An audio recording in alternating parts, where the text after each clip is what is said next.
let me talk about the Supreme Court ruling on the arena. They ruled that the gist was not accurate or didn't reflect what was actually being voted on. So it was an 8-1 decision. So ultimately, it was an overwhelming decision that the Rock Creek development can go forward.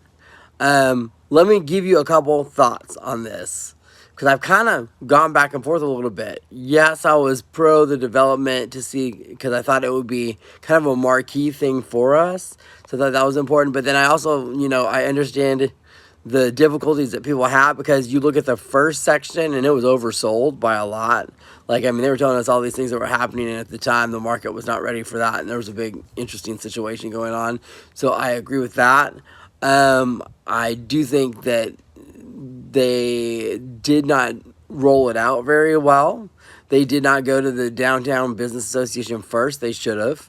They should have brought the people in. They should have talked about what was coming, gathered input, figured out how to connect the two shopping areas, how to bring the best synergy between all of these shopping areas to make sure that we are not alienating or competing or creating a wall between our shopping districts, because ultimately we need every tax dollar we can get.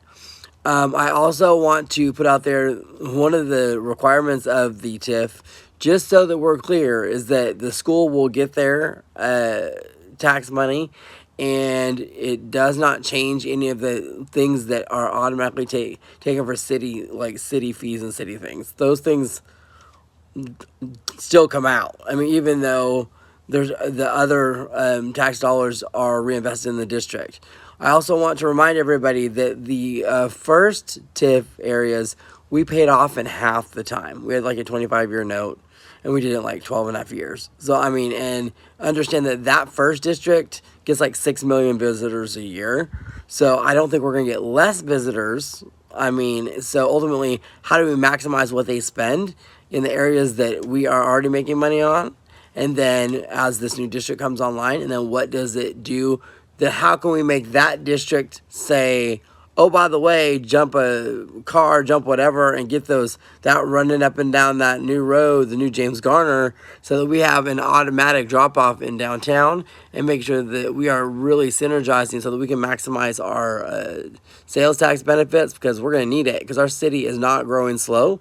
And I've said this over and over again, Norman is going to grow fast and faster, and the numbers that we looked at, the percentages that we looked at, were absolutely wrong. They just were too slow.